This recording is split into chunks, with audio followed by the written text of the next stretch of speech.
जिनके साथ guest house कांड में जाने क्या क्या हुआ, उनके साथ भी हाथ मिलाने का प्रयास किया केवल सत्ता लोलुपता में। पार्टी ने गठबंधन किया और गठबंधन के बाद ये तय किया कि अब बाबा साहब के सपने और डॉक्टर लोहिया के सपने दोनों को पूरा करने की जिम्मेदारी समाजवादी पार्टी की। लेकिन कमीशन के चक्कर में पूरा मिशन कहीं ना कहीं मायावती जी ने धराशायी कर दिया। मायावती जी जो बाबा साहब का सपना था, जो मान्यवर काशीराम जी का मिशन था, उससे भटक गई हैं। कि क्या फार्मूला है इस अन्ना जानवरों से निपटने का? तो एक ही फार्मूला है कि वो हाजी साहब के कत्लखाने हम फिर शुरू करा देंगे और उन्हीं कत्लखानों में ये गायें कटेंगी। तो आप बताइए, किसानों पर गोली किसने चलवाई, किसानों पर गाड़ी किसने चढ़ाई?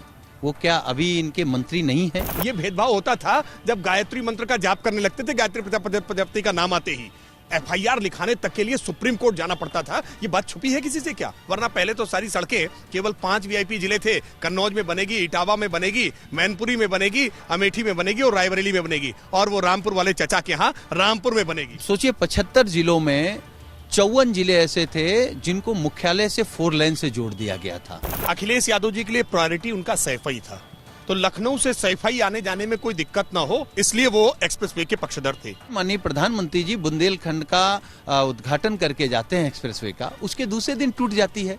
तो ना तो प्रधानमंत्री जी का सम्मान रख रहे हैं भ्रष्टाचार करने में। मायावती ने ऐलान कर दिया है कि वो सारे चुनावों में अकेले जाएंगी, यानी कि बसपा ना लोकसभा ना विधानसभा जितने भी चुनाव आ रहे हैं उसमें गठबंधन करती नजर नहीं आएगी।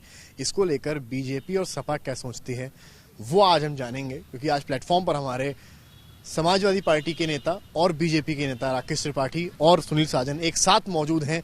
दोनों का फेस ऑफ करवाएंगे और समझेंगे आखिर ये मायावती जो है उनके इस बयान से के क्या मायने हैं। इसके अलावा जो बीजेपी कोर कमेटी की बैठक हो रही है उसमें क्या कुछ निकलने वाला है।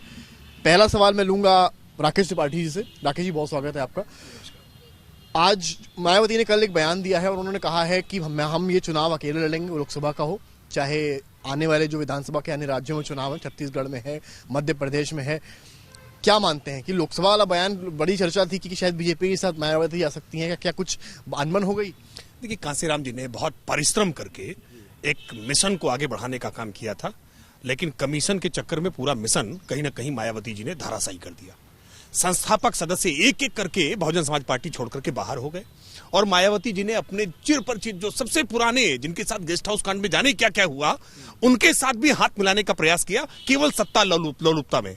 लेकिन जनता ने खारिज कर दिया, क्योंकि उत्तर प्रदेश की जनता अब किसी भी स्थिति में जाति और मजहब के समीकरणों पर कोई गोलबंदी नहीं होने देना चाहती। अब केवल सबका साथ, सबका विकास, सबका विश्वास और सबका प्रयास, मुद्दा केवल विकास होगा। और विकास के मुद्दे पर योगी आदित्यनाथ और नरेंद्र मोदी की जो जुगल जोड़ी है, इसको उत्तर प्रदेश की जनता जोड़ी की बात करें पर बैकडोर से तो बीजेपी के भी अच्छे ताल्लुकात हैं। नहीं, राजनीति में सबके साथ मत भिन्नताएं होती हैं, व्यक्तिगत संबंध सबके साथ अच्छे होते हैं, लेकिन समाजवादी पार्टी और बहुजन समाज पार्टी, इन दोनों की विचारधारा जातीय संगठनों को चलाने जैसी है। दोनों ही जाति आधारित, दोनों ही मजहबी गोलबंदी करने के लिए मुसलमानों को वोट बैंक मान करके राजनीति करने वाले दल हैं, और इसीलिए इन दोनों दलों ने अलग अलग समय पर कई बार गठबंधन करने के प्रयास किए हैं। लेकिन इन गठबंधनों का फलसफा क्या हुआ है, जनता ने खारिज किया 2019 में। सवाल लेते सुनील साजन जी मौजूद है, बहुत स्वागत है आपका। आरोप सुना आपने, जवाब क्या देंगे और इसके साथ इसका भी जवाब दीजिएगा जो अकेले चुनाव लड़ने की बात। देखिए, बहुजन समाज पार्टी की वो अध्यक्ष हैं, ये उनका अपना फैसला है कि वो अकेले चुनाव लड़ेंगे, किसी के गठबंधन में चुनाव लड़ेंगे, क्योंकि अकेले चुनाव लड़कर के 2022 में उन्होंने देख लिया है। हम केवल ये कह सकते हैं कि मायावती जी जो बाबा साहब का सपना था, जो मान्यवर काशीराम जी का मिशन था, उससे भटक गई हैं। जो संविधान को खत्म कर रहे हैं, कहीं न कहीं उनकी मदद के लिए तैयार हैं। और भारतीय जनता पार्टी एक बात लगातार कहती है, आपका इशारा बीजेपी की, एक बात भारतीय जनता पार्टी लगातार कहती कि सबका साथ सबका विकास।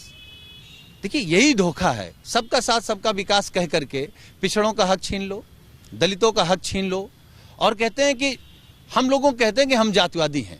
अगर हमारा कोई राष्ट्रीय नेता है तो वो उनको क्षेत्रीय नेता नजर आता है, और इनका कोई छुड़वैया क्षेत्रीय नेता भी है तो उसको बताते हैं ये राष्ट्रीय नेता है।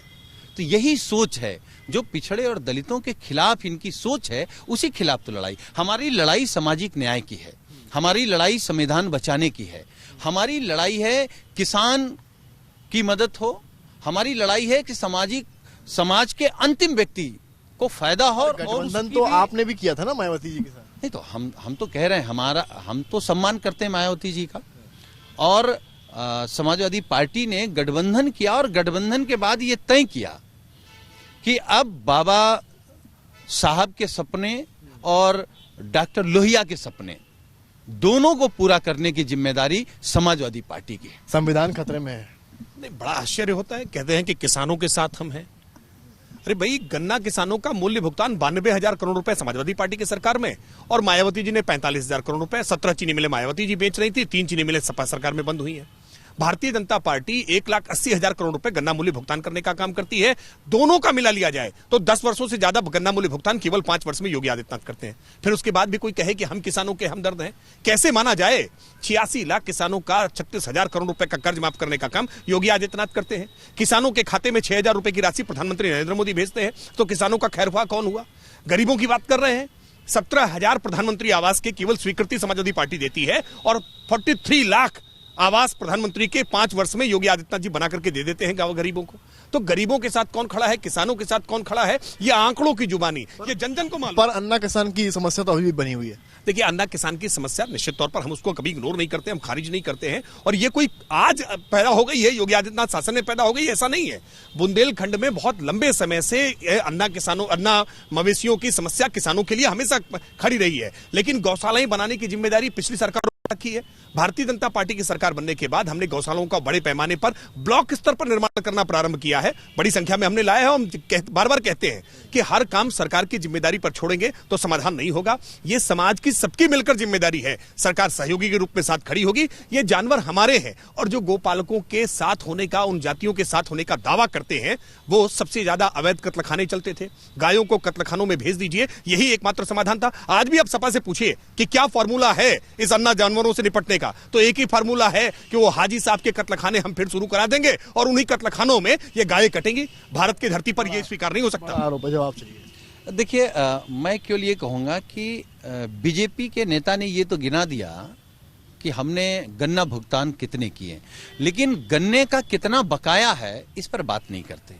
और जहां तक सवाल किसान का है, तो आप बताइए, किसानों पर गोली किसने चलवाई, किसानों पर गाड़ी किसने चढ़ाई?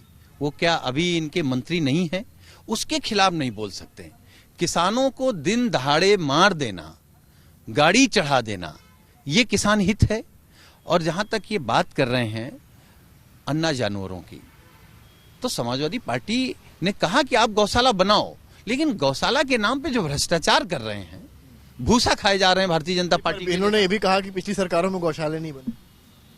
हम कह रहे हैं कि पिछली सरकारों में क्या अन्ना जानवर इतने थे? भाई, ये सरकार की जिम्मेदारी है। सरकार इस बात से नहीं भाग सकती है कि भाई सारे काम सरकार नहीं कर सकती। क्यों सरकार नहीं कर सकती? भाई, इनसे कहो कि सड़क टूटी, सरकार नहीं बना सकती। अस्पताल में दवा नहीं, सरकार नहीं बना सकती। तो सरकार क्या कर सकती? सड़कों का तो बुरा हाल है, सड़कों का तो बुरा हाल है। नहीं, आज उत्तर प्रदेश एक्सप्रेसवे का प्रदेश बना है। आज देश भर में उत्तर प्रदेश लीडिंग स्टेट है, जिसके पास इतने ज्यादा किलोमीटर्स का एक्सप्रेसवे है। आज उत्तर प्रदेश में 5,000 करोड़ रुपए हर वर्ष का जो अनुरक्षण के लिए खर्च होना चाहिए होता था, ये समाजवादी पार्टी के पूरे 5 वर्ष के कार्यकाल में सड़कों के अनुरक्षण पर एक पैसा खर्च नहीं किया। 1 लाख किलोमीटर का हमने गड्ढा मुक्ति करने का काम पहले वर्ष में आने के बाद से किया। देखिए, गड्ढा मुक्ति करना ये एक निरंतर प्रक्रिया का हिस्सा है। सड़कें हैं, उन पर गाड़ियां चलेंगी, निश्चित तौर पर गड्ढे बनेंगे। इन गड्ढों के भरने का क्रम हमेशा लगातार जारी रहेगा, और भारतीय जनता पार्टी की सरकार अभियान चला करके सड़कों के गड्ढे भरने का लगातार काम कर रही है। ये अफवाहें बनाने का काम, अब नई बनी हुई कोई सड़क होती है, सड़क बनने के 24 घंटे 48 घंटे बाद तक बिटुमिन उसका सूखता है। उससे पहले ही कुछ लोग जानबूझ करके उसको उखाड़ करके प्रयास करते हैं, और फिर कहते हैं कि देखिए भ्रष्टाचार हो रहा है। ऐसे लोग जानबूझ करके सड़कों के जो जिनको अच्छी नहीं लग रही है कि ये काली सड़कें, आज डामर वाली सड़कें गांव गांव तक पहुंच रही हैं। वरना पहले तो सारी सड़कें केवल 5 वीआईपी जिले थे। कन्नौज में बनेगी, इटावा में बनेगी, मैनपुरी में बनेगी, अमेठी में बनेगी और रायबरेली में बनेगी, और वो रामपुर वाले चचा के यहाँ रामपुर में बनेगी। जिला स्पेसिफिक विकास था, आरोप लगा रहे हैं। देखिए, क्योंकि आरोप इसलिए लगा रहे हैं कि इनके पास आंकड़े नहीं है। समाजवादी पार्टी की सरकार में एक्सप्रेसवे बना, जो मुझे लगता है देश का सबसे बेहतर एक्सप्रेसवे है। बीजेपी ने नकल करने की कोशिश की, लेकिन ये बेचारे नकल भी ठीक से नहीं कर पाते, नकल करने में भी भ्रष्टाचार कर गए। आप सोचिए, 75 जिलों में 54 जिले ऐसे थे जिनको मुख्यालय से 4 लेन से जोड़ दिया गया था। बीजेपी तो कहती ना कि उन्होंने पूर्वांचल ही बना दिया, बुंदेलखंड ही बना दिया। अरे भाई, बना दिया तो क्या स्थिति हुई? टूट गया ना। जब आप बनाने में कम और भ्रष्टाचार करने में ज्यादा जोर देंगे तो इसी तरीके का बनेगा। जिस दिन माननीय प्रधानमंत्री जी बुंदेलखंड का उद्घाटन करके जाते हैं एक्सप्रेसवे का, उसके दूसरे दिन टूट जाती है। तो ना तो प्रधानमंत्री जी का सम्मान रख रहे हैं भ्रष्टाचार करने में। अरे कम से कम प्रधानमंत्री जी की ही बात मान लेते। वो कहते थे ना खाऊंगा ना खाने दूंगा, यहां तो सारे लोग खुल के खा रहे हैं। जवाब अंतर है। देखिए, अखिलेश यादव जी के लिए प्रायोरिटी उनका सैफई था, तो लखनऊ से सैफई आने जाने में कोई दिक्कत ना हो, इसलिए वो एक्सप्रेसवे के पक्षधर थे। भारतीय जनता पार्टी का विकास ऐसा चुनिंदा विकास नहीं है। अगर योगी आदित्यनाथ जी लखनऊ से गोरखपुर तक की सड़क केवल अच्छी कर देते तो निश्चित तौर पर समाजवादी पार्टी की तरह का विकास होता। लेकिन कैसे गाजीपुर तक हम जोड़ने का काम करें, कैसे आजमगढ़ जोड़ दें। आजमगढ़ इनका गढ़ हुआ करता था, जिसको अब भारतीय जनता पार्टी ने कमल का फूल खिला दिया उसी एक्सप्रेसवे से सवार होकर के।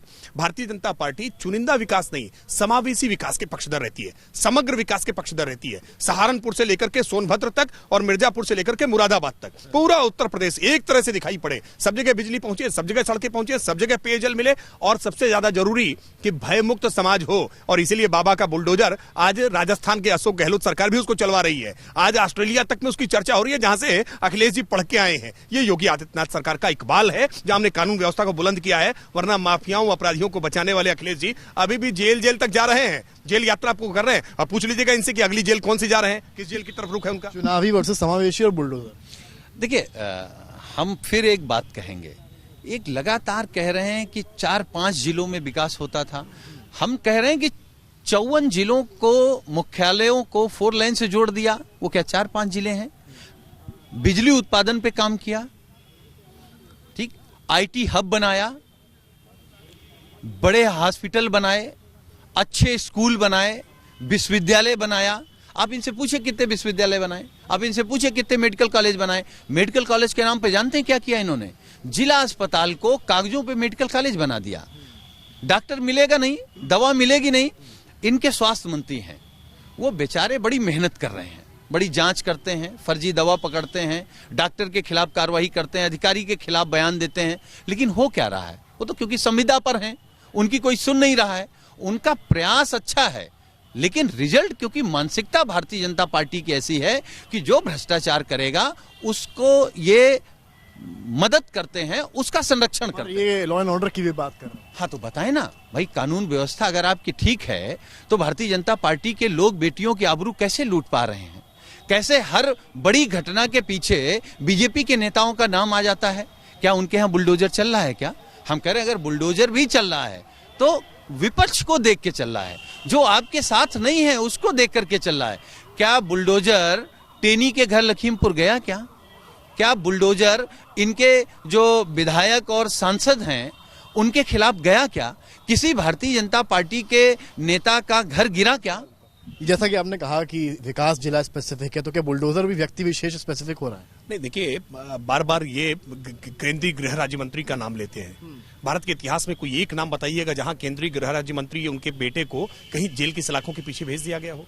भारतीय जनता पार्टी की सरकार में जिस पर भी आरोप लगा है, वो कितना भी रसूखदार हो, किसी भी पद पर बैठा हो, किसी जाति या मजहब का हो, किसी राजनीतिक दल से उसका जुड़ा हो, अपराध किया है तो जेल की सलाखों के पीछे जाना पड़ेगा। हम इसको लेकर भेदभाव नहीं करते हैं। ये भेदभाव होता था जब गायत्री मंत्र का जाप करने लगते थे, गायत्री प्रजापति का नाम आते ही एफआईआर लिखाने तक के लिए सुप्रीम कोर्ट जाना पड़ता था। ये बात छुपी है किसी से क्या? आज उत्तर प्रदेश के किसी जिले में कहीं पर भी कोई अपराध की घटना होती है तो योगी आदित्यनाथ जी का जीरो टॉलरेंस तुरंत पुलिस कर्मियों के दिमाग में होता है। न केवल एफआईआर लिखी जाती है बल्कि पूरी कठोरता से कार्रवाई होती है। मेरा या तुम्हारा अपराधी नहीं देखा जाता, अब अपराधी केवल अपराधी होता है। जल्दी से जवाब दीजिए, फिर कोर कमेटी। देखिए, अपराधी सिर्फ अपराधी होता है, ये बात कहने में बहुत अच्छा लगता है।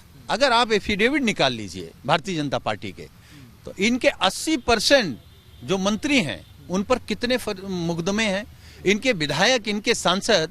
अब तो माननीय मुख्यमंत्री जी ने अपने मुकदमे वापस ले लिए, उप मुख्यमंत्री का भी ले लिया, वरना उत्तर प्रदेश में तो इन दोनों लोगों से ज्यादा मुकदमे किसी पे थे ही नहीं।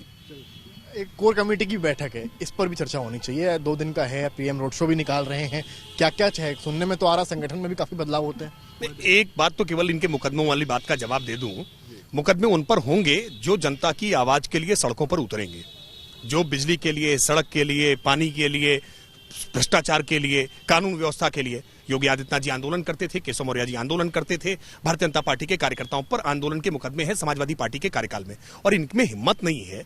ये घर में देर तक सोकर उठने वाले लोग हिम्मत नहीं है सड़क पर आकर के आंदोलन कर पाए, कैसे मुकदमे होंगे? हाँ, मुकदमे इनके यहाँ होते हैं, आपराधिक होते हैं, भ्रष्टाचार के होते हैं, तमाम सारे संगीन धाराओं के मुकदमे होते हैं, लेकिन खैर समाजवादी पार्टी के लिए अपराध और ये दोनों तो समानार्थी शब्द हैं, इनसे क्या चर्चा की जाए। आतंकवादियों के मुकदमे वापस लेते हैं ये लोग, ये तो जगजाहिर है। लेकिन भारतीय जनता पार्टी अपने संगठनात्मक ढांचे के आधार पर एकमात्र ऐसा राजनीतिक दल है जहां पर कार्यकारिणियों की बैठक होती है, जहां परामर्श होता है, चर्चा होती है। वरना समाजवादी पार्टी में पार्लियामेंट्री बोर्ड की बैठक करनी हो तो क्या है, खाने की टेबल पर ही बैठ जाएंगे परिवार भर के लोग और बैठ करके पार्लियामेंट्री बोर्ड की बैठक तय कर लेंगे। प्रोफेसर रामगोपाल यादव जी बैठ जाएंगे, मुलायम सिंह जी अब नहीं रहे, पहले थे तो वो भी बैठ जाया करते थे, अखिलेश जी बैठ जाते हैं, और चाचा शिवपाल अब तो फिर वापस ज्वाइन कर लिए हैं। तो परिवार की टेबल पर बैठकर पार्लियामेंट्री बोर्ड की बैठक निपटा लेते हैं। दोनों चीजों का जवाब देखिए, क्योंकि राकेश त्रिपाठी जी बहुत अच्छे वकील भी हैं, और केशव प्रसाद मौर्य पे किस तरीके के मुकदमे थे, गौकसी कराना, चंदा चोरी कराना, हत्या, 307, ये वकील साहब को आंदोलन के मुकदमे नजर आ रहे हैं। तो कितना गलत है। माननीय मुख्यमंत्री जी पर किस तरीके के मुकदमे थे, दंगे कराने के मुकदमे थे, वो आंदोलन के मुकदमे लग रहे हैं। और आतंकवादियों की बात करते हैं, ये पूरा देश दुनिया जानती है कि आतंकवादियों को जहाज से छोड़ने कौन गया था, किसकी सरकार थी। तो ये बातें, अच्छी अच्छी बातें करने से भारतीय जनता पार्टी के कुकर्म और इनका भ्रष्टाचार। कोर कमेटी की बैठक आज दिल्ली में है, पीएम रोड शो निकाल रहे हैं। ठीक है, हम तो स्वागत करेंगे कि भाई प्रधानमंत्री जी रोड शो कर रहे हैं, लेकिन हम उम्मीद करेंगे कि प्रधानमंत्री जी बढ़ती बेरोजगारी, बढ़ती महंगाई, गिरता रुपया, असुरक्षित सीमाओं पर भी प्रधानमंत्री जी बात करेंगे, केवल हाथ हिला करके चले जाएंगे। लगभग 9 साल होने वाला है, किसी एक सवाल का जवाब प्रधानमंत्री जी ने नहीं दिया है। हमें उम्मीद है कि इनकी कोर कमेटी में अगर कोई सच्चा नेता होगा तो वो उस कमेटी में कहेगा कि भारतीय जनता पार्टी ने जो वादा किया था उन वादों का क्या हुआ। रोजगार देने की बात शायद कोर कमेटी में बात हो जाए, बढ़ती महंगाई शायद कोर कमेटी में बात हो जाए, शायद कोर कमेटी में इस बात की भी बात हो जाए कि महिलाओं के प्रति होने वाले अपराध में 80% भारतीय जनता पार्टी से जुड़े लोग हैं। कम से कम इन सब मुद्दों पर अगर बात हो जाएगी तो माना जाएगा कि भारतीय जनता पार्टी कुछ अच्छा सोच रही है। आखिरी कमेंट आपका इसी के साथ। नहीं, देखिए, वास्तविकता ये है कि आज महिलाओं की अस्मिता की सुरक्षा के लिए उत्तर प्रदेश की सरकार ने जिस तरह से एंटी रोमियो गैंग बना करके छिछोरे लड़कों पर कार्रवाई करने का काम शुरू किया, उसकी वजह से जो ड्रॉप आउट होता था लड़कियों का वो गिरा है। चुप्पी तोड़ो खुलकर बोलो अभियान हमने चलाया, इस वजह से आज लड़कियां अपने आप को सेफ सुरक्षित महसूस कर पा रही है। वरना समाजवादी पार्टी के सरकार के समय में किस तरह से चौराहों पर नंगा नाच हुआ करता था, ये उत्तर प्रदेश ने देखा है। और इसी सुरक्षा के एहसास के कारण ही आज उत्तर प्रदेश में निवेश आ रहा है, निवेशक सम्मेलन हो रहे हैं और उत्तर प्रदेश में रोजगार की संभावनाएं बढ़ रही है। कोर कमेटी की बैठक भारतीय जनता पार्टी की 9 राज्यों के चुनाव होने वाले हैं, उन राज्यों के चुनाव के दृष्टिगत रखते हुए 2024 का लोकसभा चुनाव को दृष्टिगत रखते हुए Bharatiya Janata party pre planning, detail planning करके चलती है। भारतीय जनता पार्टी वो राजनीतिक दल है जहां बच्चा स्वाध्याय करके निरंतर पढ़ता है। ये सपा बसपा कांग्रेस की तरह नहीं कि परीक्षा के अंतिम दिन गाइड उठाई और नकल की कुछ पुर्चियां बनाने का प्रयास किया और जब नकल नहीं हो पाई तो इलेक्शन कमीशन दोषी है, ईवीएम दोषी है, प्रशासनिक मशीनरी दोषी है, मीडिया बिक गया है, तरह तरह के आरोप प्रत्यारोप करने का काम करते हैं। तो मायावती भी कह रही है बैलेट पे चुनाव करें, आप लोग सहमत हैं? आप लोग भी समाजवादी पार्टी तो लगातार कह रही है कि आप ही लोग की लाइन ले रही हैं, क्या कुछ भविष्य साथ में देख रहे हैं? देखिए, पेपर आप लोगों ने भी कहा। अब वो कुछ भी बोलें, लेकिन हमारी और उनकी लड़ाई तो एक है। उसी मानसिकता के खिलाफ लड़ाई है। जो पिछड़े और दलितों का शोषण कर रहे हैं उन्हीं के खिलाफ लड़ाई है। जो कमजोर का हक छीन रहे हैं, जो किसान का हक छीन रहे हैं, जो बेरोजगारों को और बर्बाद कर रहे हैं, उन्हीं के खिलाफ तो लड़ाई। अब ये उनको तय करना है। लेकिन अभी बीजेपी के नेता कह रहे थे कि निवेश आ गया है, तो उत्तर प्रदेश जानना चाहता, हम भी जानना चाहते हैं, कितनी बार सबमिट करोगे, कितनी बार देश के बड़े बड़े उद्योगपतियों को लाओगे, फोटो खिंचाओगे, टीवी पे दिखोगे, निवेश कहाँ है, कितनी फैक्ट्रियां आ गई, उनसे कितने रोजगार निकले हैं और कितने रोजगार आपने दिए हैं। देखिए, आंकड़ों पर झूठ बोलना ये भारतीय जनता पार्टी की काबिलियत है। और इनके यहाँ जानते हैं, जो जितना बड़ा झूठा है, जितना बड़ा भ्रष्टाचारी है, जितना बड़ा बेईमान है, उतना बड़ा राष्ट्रवादी है। आप बैलेट पे बता दीजिए, फिर हम इसको। नहीं, बैलेट पर ये सवाल पूछने वाले लोग अभी ये फंस जाएंगे कि मैनपुरी में तो इसी पर ईवीएम पर चुनाव हुआ है ना, ये जो मैनपुरी की जीत जिसको लेकर के बहुत आत्ममुग्ध है कि मैनपुरी जीत लिया है, ये तो ईवीएम पर हुआ है। तो ईवीएम मैनपुरी में ईमानदार हो जाती है और खतौली जाते जाते और रामपुर जाते जाते वो बदल जाती है। ऐसा कैसे होता है? खतौली में भी इनकी पार्टी जीती है, इस बात को समझना होगा। ईवीएम मायावती ने भी कल कहा कि बैलेट पे होना चाहिए और हम अगर होते बैलेट पे तो बसपा भी सरकार में आ सकती है। ये स्वर तब निकल कर आते हैं जब पराजित हो जाते हैं। जीत जाते हैं तो स्वर बंद हो जाते हैं, वोट पर ताला बिल्कुल कि अब तो जीत गए, बैलेट ठीक हो गई। बैलेट की इज्जत, बुलेट की इज्जत और ईवीएम की इज्जत तभी रुसवा होती है जब पराजय हो जाते हैं। फिर कह रहा हूं, जनता के बीच में जाइए, समस्याओं का समाधान करिए, कंधे से कंधा मिलाकर खड़े होइए और देर तक सोने की आदत बंद कर दीजिए। जनता आपके साथ खड़ी हो जाएगी। यूपी की राजनीति है, यहाँ पर हर पार्टी दूसरे को सलाह मशवरा देती नजर आती है। यहाँ टक्कर ईवीएम बनाम बैलेट पेपर की कभी होती है तो कभी सोशल मीडिया पर ही लोग लड़ झगड़ लेते हैं। पर फिलहाल यूपी की राजनीति है, चर्चाएं होनी चाहिए और दोनों तरफ से होनी चाहिए, जिससे जनता के मुद्दे भी साथ ही साथ उठते रहें। कैमरामैन संजय के साथ समर्थ श्रीवास्तव, लखनऊ, यूपी तक।